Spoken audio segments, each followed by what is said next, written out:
Welcome to the Ordinary Marathoner Podcast.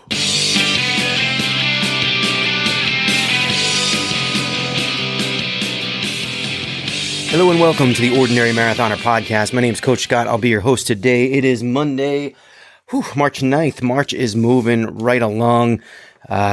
Crazy out there. It's crazy. Coronavirus stuff going on. My God, I don't know what to do with myself. But got a lot of people out there doing races and getting things done. Coronavirus or not. Good to see you guys out there. A couple new members of Team Ordinary. Want to just announce them. Sarah Constantino. She'll be running Boston Marathon in April, and Chris Beeson, the wife of Jeff Beeson, former podcast guest, one of the guys that are doing, one of the crew that's doing the Leadville 100 this year. His wife, Chris, is now on board Team Ordinary. Again, if you want to join Team Ordinary, head on over to teamordinary.com, register for the team. You get your hat, you get your shirt, you get a cinch bag and stickers and all that good stuff. You get your athlete profile onto our website. Chris, I got to put yours up there. I know you sent it to me. I'm getting on it. I'm working on it. I promise. And then your races get on the race schedule, which we then announce on the podcast. We did have a few runners this past weekend doing some races. We had Stephanie Brown in Mims, Florida, doing the Moore Heritage Freedom 5K. Good to see you back and going. Stephanie, Danielle Rosevalley was in Buffalo, New York, doing the Shamrock Run. Not sure how far that one was. I didn't even see you post about it. Normally Danielle is all over that social media stuff, so I got to take a look, see how she did. And then on March 8th, which was yesterday, Sunday, Keith Jones doing the Spring Forward 5-miler in Forest Park, New York. I think I also saw Amanda Moorhead out there doing a half marathon. I think it was the, I want to say Myrtle Beach half marathon. I'm just guessing. Could have been like Hilton Head. I don't know. It's all the same to me. She's out there doing a half marathon. That was not on the list, but I did see her post about it, so I'm going to mention it here. I did see Keith Jones wearing his Team Ordinary shirt. Good to see that, Keith, at the Spring Forward 5-miler. I hope you guys moved your clocks forward for daylight savings. We're still kind of getting used to the change here. I know Ellie's now sleeping another hour in the morning. It's good and bad. Today she didn't wake up at all. It just was like, time to go. We got to go. And she was still sleeping, but I'll take the baby sleeping a little bit extra any day of the week. That is for sure. Last week's Thursday night ride was a pretty good success. We had a couple guys show up, Mike Romans and Mike Osborne. I want to thank both of you guys for showing up. Really had a fun time. We had a fun ride, kept everyone together, and it's funny when you put it in this mode where you keep everyone together, you can. It doesn't matter what your skill level is. So Mike Osborne's out there. He's riding in zone 2, kind of taking it easy, enjoying the ride. And I'm hitting it pretty hard in zone 3 or 4. I don't even know. And crushing it. But it doesn't matter because you all stay together. So I'm telling you, if you guys are looking for a ride, let me know. Thursday night, we're going to be doing the Volcano Circuit on Zwift. The Volcano Circuit is like a 2.5-mile loop, and you get a badge for going through it once, and then 5 times, and then 10 times, and also 25 times. I very much doubt we're going to be out there for 25 loops around the Volcano Circuit, but I'm thinking 10.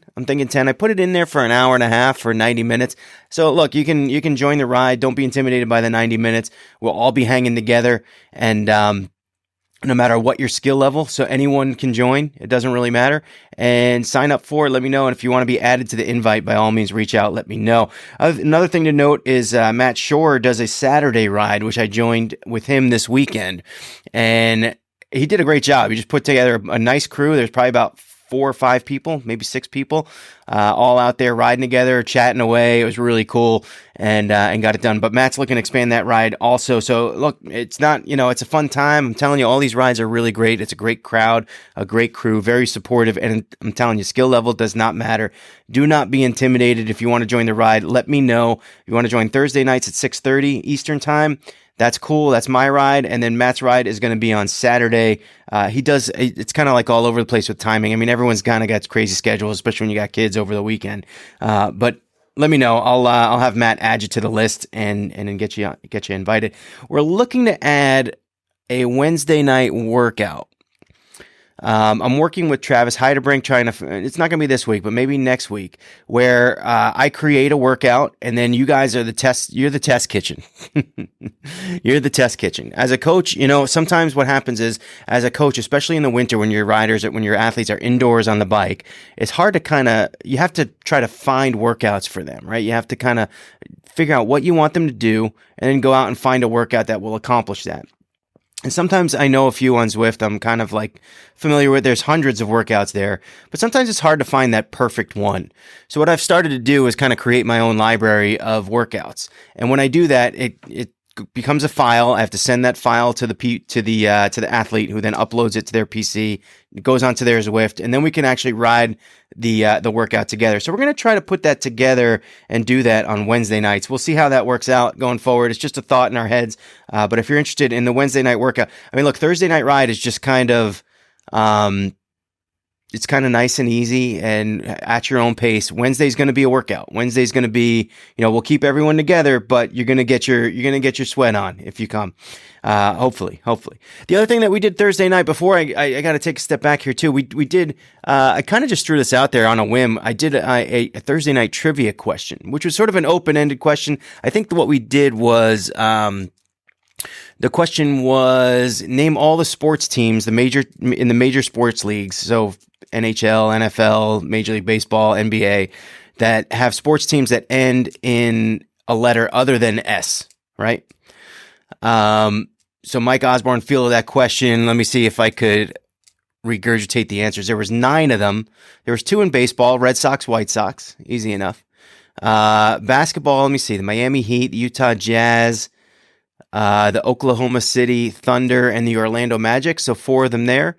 And then the NHL was, this is going to kill me. The Avalanche, the Wild, and there's one more, the Lightning. How's that? I got them all without even remembering. Anyway, so that was the trivia question. We liked it. We enjoyed it. I thought that was fun. It's a nice little hook for the ride. It kind of takes everyone's thoughts off of the matter at hand. And I think we're going to do that going forward, just sort of an open-ended trivia question. I'll just bring one, and then we'll see how long it kind of keeps our interest. And again, we do that on the live stream on our YouTube channel. So if you want to check out the trivia night in question, go over to our YouTube channel, Ordinary Marathoner. Definitely hit that subscribe button. We could use the subscribers, and all our Thursday night rides are live streamed onto our YouTube channel. So it's pretty cool.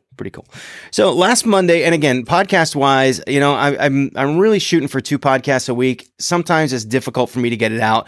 Friday, I actually did record one, and then I was in the editing process, and things just blew up at the house, and I got busy, and I never wound up coming back to it. So that one was on the shelf. I'm kind of regurgitating a lot of the stuff I said here on this one on Monday. But to go back to last Monday's podcast, we talked about the tree of opportunity. It's funny, I kind of just threw that out there. It was something I really thought of as I was driving home from my sister seeing my new niece, my baby niece. And, I kind of spit it out there. And a couple of you guys kind of reached out to me and said, hey, that was really cool. Like, that was kind of a different attitude that I had, a different style, I guess, sort of like a motivational speaker type of thing. A couple people said I should do public speaking, which kind of I always think of this as public speaking anyway. But I could, initially my thought was, no, this is kind of public speaking. I like doing this. I don't know what's it gonna be for me. And then I was thinking like how that was so contradictory to the whole point of the tree of opportunity, right? It's totally contradictory. It's like, how could I just say no to something that somebody is just suggesting? So maybe, where that tree of opportunity said, hey, maybe at one point in your life, you'll be a motivational speaker. That branch had been dead and fallen off. And all of a sudden in its place, maybe now there's just a little bit of a bud, coming out and saying, hey, maybe you could do that. Maybe you could do that. And I started thinking about it. And I got to tell you, I don't know if I got the chops to do stuff like that. I don't know if I got the chops to motivate people and inspire people to get up and get off their butts and get moving. I don't know. I kind of think that this podcast is a little like that. So maybe, who knows? I don't know. But I think about it and I think about what we have to offer here. And I kind of, when I think motivational speaker, I always think, Eric Thomas. I think, who's that really tall guy? I forget, with the deep voice, Tony Robbins.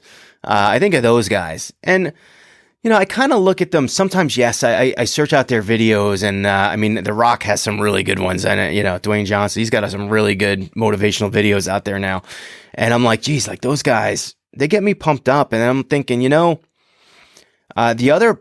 problem with them is that I feel like sometimes it's just entertainment. It's like they give a speech and they move on, and they give the next speech and they move on, and I don't know, maybe they do offer more of a camaraderie kind of team sort of setting. I'm thinking, geez, we do this. It's like if I was to give a motivational speech, it's like you give the speech and look, you guys join Team Ordinary, you guys come on board and we're together. We are linked. We offer these group rides and these workouts, and we talk about this stuff all the time. Motivation, what keeps you motivated and inspired to keep going, to keep moving forward, to keep achieving things. And to keep in motivating others, what keeps you involved in our Facebook group and discussion group, and just keep on, congratulating people for accomplishing, insanely new things that they never thought they could do before. And it's like, this is like a community. It doesn't go away. It's not just entertainment. And I think that maybe that's a niche there. You see a lot of these guys, they do their little speech and they move on. They do their speech, they get you fired up. And most of it, 99% of the people that watch these things, they get fired up, and they want to get them motivated in the moment. And maybe they leave that room and they get excited and they work hard for a few hours, and then a couple of days pass, a couple of weeks pass, and it kind of goes away. Well, we're kind of like the people that don't go away. We don't just come into town and just say, hey, here we go, and now we're going to motivate you, fire you up, and then we're going to leave. And it always makes me think of, I always talk about these motivational speakers who write multiple books. It's like the same people go to these speeches all the time. It's like, well, if it worked, right? If the motivation worked, if you went and listened to a motivational speaker, you read a motivational speaker's book, it would work. You'd be inspired, and you'd go and you'd accomplish all the things that you ever needed to accomplish or wanted to accomplish, and you'd be happy and done. And why would you ever need to read a second book? But they write them. That's why sometimes I think about motivational speaking as just entertainment and not really, not a legit sort of profession. But it was kind of interesting to me that people said that. And I'm like, I can't kind of step away from it. And we do seem to have a hook, a little niche, and that we are a community, And so maybe that is something that I can, and I'm going to start toying with it and messing around with it. And we'll see how it goes from there. Steph and I spent a lot of last week, and I hate to say it because this is one of the things that I sort of rail against at times, is the binge watching on Netflix and TV and stuff. Well, we watched the HBO show McMillions the past week, and I think there's one more episode coming out, and it airs tonight. And I hate to say it, but I am looking forward to watching it. Now, what this is about is McDonald's used to run a promotional thing every year, and I don't know if they still do it. I don't think they do. And it was based on Monopoly, right? So you go in, you buy a drink and a Big Mac and a fries, and you get these little playing pieces, and you put them on the board, and you try to collect. If you got Park Place and Boardwalk, you won $1 million bucks, and if you got all three of the properties elsewhere, you got certain prizes. Now, my senior year of college, I remember this specifically. Was me and my roommate Jeff. I think we had the same class together, and we would leave class and we would just go to McDonald's. McDonald's was the cheapest place at the time. They were running like $1 promotion, and then they did the Monopoly promotion, and we would go there every day. Now, in retrospect, we probably knew it wasn't healthy for us, but we were playing football, we were lifting every day.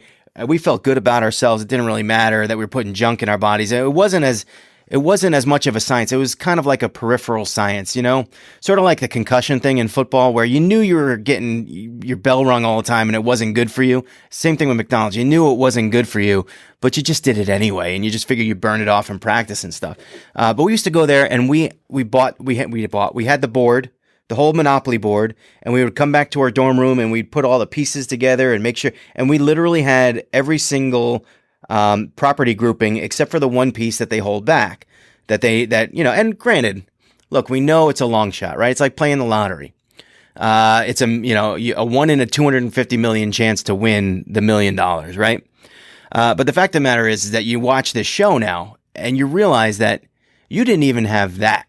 you had zero chance because the pieces were stolen by some mobsters and gangsters, and they gave it to family and friends and all that. I'm not really ruining it. This is just what happened. I mean, that was kind of a news story. And now, supposedly a lot of them went to jail, but that's kind of like this last episode. We got to find out who's punished. I'm hoping everyone's punished because I remember, and I can't tell you how much McDonald's I bought over that year just trying to win the stupid Monopoly game over and over again. And then, I don't care that, the chances of 1 in 250 million versus the chance are 0. It's a big deal to me. It's because I feel cheated, and what bothers me beyond that is that the HBO special, they try to paint McDonald's as a victim. Like, because it was the marketing company or the printing company. We don't even know. It's just the gangsters that working at the marketing company. Now, you're a $1 billion corporation and you're giving away $1 million to people. And you go through this sort of separate marketing company in order to do this. It just sounds wrong. It sounds like a scam. Like McDonald's doesn't have enough money to have like their own internal marketing to deal with this. Wouldn't it be cheaper to take whoever's printing your French fry boxes and just have them print the Monopoly pieces as well? Instead, they go through an outside source, and it's all to deflect not blame. It's all to deflect their culpability, responsibility. So what happens in the end when people find out that the gangsters are getting all the pieces and turning them in is that, the marketing company goes bankrupt, not McDonald's. Not McDonald's. No, HBO goes out of their way to paint them a victim. Well, I got to tell you, I am so ticked off at McDonald's over this. And granted, I don't go to McDonald's anymore. Although I got to be honest, I did get a Shamrock Shake a couple weeks ago, but I'm done. I will never ever go to McDonald's again.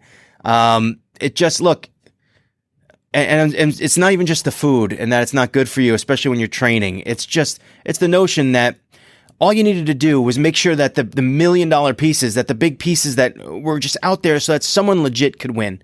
And that's kind of like the easiest thing to do. It's the most basic thing that you need to do if you're going to do a contest like that. Just make sure it's fair. Just make sure some guy with the last name Colombo doesn't win. How about that? No, couldn't do that. And, and it really makes me ill how many times I say, they victimized McDonald's and the McDonald's customers. No, they didn't victimize McDonald's. McDonald's still made tons of money. They made millions and millions of dollars because people wanted to play the Monopoly game. They made tons of money to victimize McDonald's. They're no victim. I'm the victim. Victim. So it really, it got me upset. It got me upset watching this thing because it just makes me angry at the world. And, I'm coaching a client. And he's going to run the Boston Marathon, and he posts a lot on social media. So it's Glenn Eisenstein is my client. Glenn's a former guest on the podcast. He does a lot of great things. 72 years old. He's going to run his, I believe it's his 3rd marathon, and he is crushing training. And now we get this coronavirus thing coming up, and I'm thinking to myself, man, they could cancel the Boston Marathon. And he echoed those concerns. He said, they're going to, and as a coach, what do you do? As a coach, there's one, you got to give the right advice. And the right advice is, you can't be concerned with that. You can't be concerned that they might cancel the Boston Marathon. Your concern needs to be ready for it, no matter what. Your concern has to be what's at hand. And it's the right advice. And I think he actually took it to heart. And he hit it hard this weekend. He had a great weekend of training. And it's true. I mean, what are you going to do right now? I mean, yeah, it sucks. The specter of them potentially canceling what's like the biggest race in all of marathon running is it's there, and it's nasty, and it makes you feel like, man, all that work I did for nothing. And it kind of got me thinking about the McMillions thing and how I was feeling. And because I can't, what can I do? What can I do? I cannot, I cannot eat McDonald's, which I kind of don't do anyway. And I never, I don't really, once in a while, if I'm on the Mass Pike and I'm starving and we don't want to cook when we get home, we'll pull in and we'll get something. But it's only if I have to. It's not, when you're training, McDonald's isn't really, it shouldn't really be on the training menu, right? Typically. And now that I realize that they screwed me over, how many times I went to that stupid restaurant when I had zero chance to win, and it really bothered me. And aside from actually just not going to the restaurant, which I don't do anyway, what can I do? What can I do about it? It just got me thinking about how angry I get all the time. And I hear about you guys, I talk about it all the time, being my personality being sort of sarcastic and cynical. And look, I just get angry when people lie to me from, anytime I start to get into like a political phase where I kind of start reading about politics. I mean, there's just lies on both sides, and it drives me insane. It drives me insane. Yet here I am giving my client the perfect advice, which is why are you going to focus on the things that you can't control? Why are you going to waste a moment of your time trying to wonder if the Boston Marathon is going to get canceled when you have to be ready?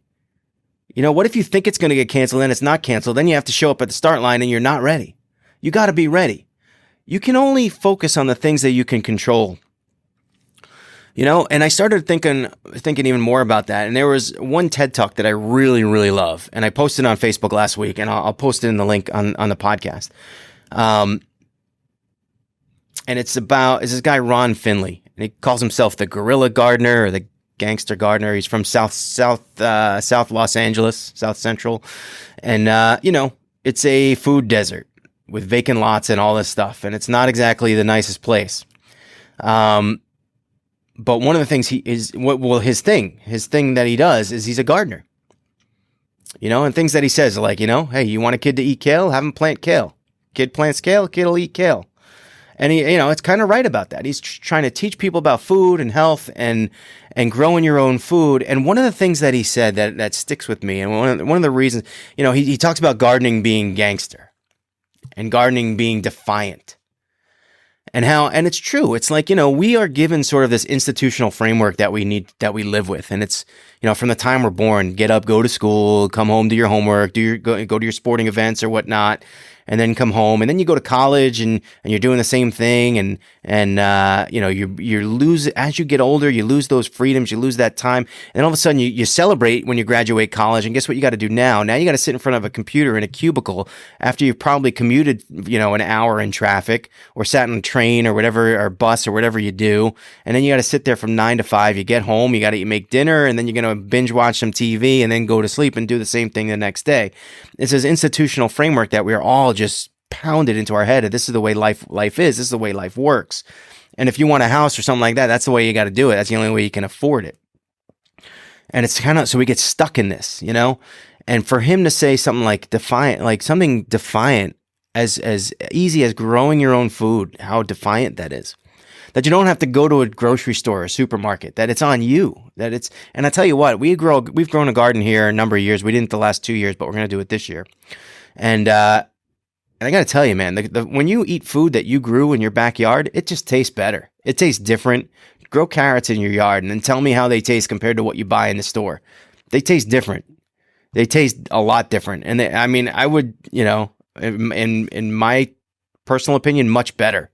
Much better. They have it's just, and whether it's the pesticides or whatever, the preservatives, whatever they add to it to make it taste different, it's just so much that it comes from your own hand, your own work, your own, you think of how defiant that is. And just got me thinking of how running is just as defiant and training is just as defiant. I mean, what training does is it takes you out of that groupthink. It takes you out of that, it takes you out of that giant institutional framework that we have. And here you are making yourself small and you're doing something for you, yet it's expanding your life in so many ways. You get better health. You're getting better health. You get better physical fitness. You get better mentally. I mean, I don't know anyone that says, oh, you know what? I run, except for it's really bad for my mental health. I shouldn't do it because it drives me insane, and I shouldn't. I'm a much worse off person for not running or not training or not cycling or not swimming or whatever it is that you do. Nobody I know says that. No, nobody, one of the things that we say is that nobody ever gets up before work or before school or whatever you got, and goes for a run and then on their way to work says, man, I wish I wouldn't have done that. when you get that run done early in the morning, you feel good about it. You feel accomplished. It's an awesome feeling. It's great. And nobody ever says, it's good for your mental health. It's good for all of this stuff.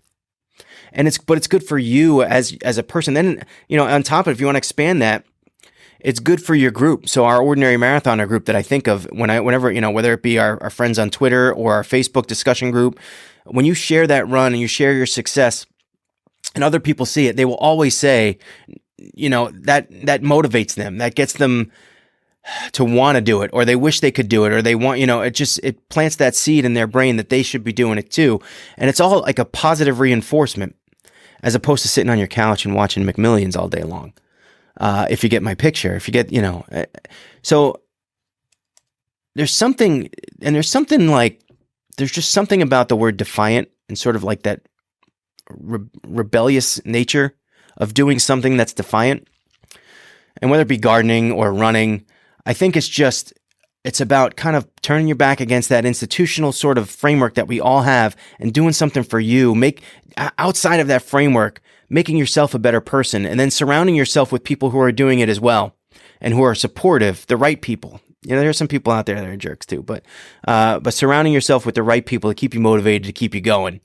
And I think that's great about our community. I think it's great about the people that are on Team Ordinary, that help others, that motivate others, inspire others. It's great. And so, yeah, it just, all that together, it was just kind of a really cool, I don't know, am I rambling? I feel like maybe I'm rambling, or I'm on a soapbox. I don't know what it is. All I know is that it all makes me feel better. And if it makes me feel better, all this community that we have developed and keep developing, and I hope it just keeps growing and growing. And that's all I got for today. Again, apologize for not getting out a podcast on Friday, but hey, I think I did it right on this morning with this one. We got a great guest, by the way, coming on. I've been working with Team Hoyt. I'm trying to schedule Dick Hoyt to come on the show. We just been having trouble kind of meshing our schedules together and finding a time, but we'll get there. We'll get Dick Hoyt on the podcast. I can't wait to talk to him. What an amazing figure in our sport, and a great inspiration to many. And that's all I got for today. Look forward to hopefully getting another podcast out by the end of the week. And remember, every day is an ordinary day unless you make it extraordinary. So get after it, guys. Now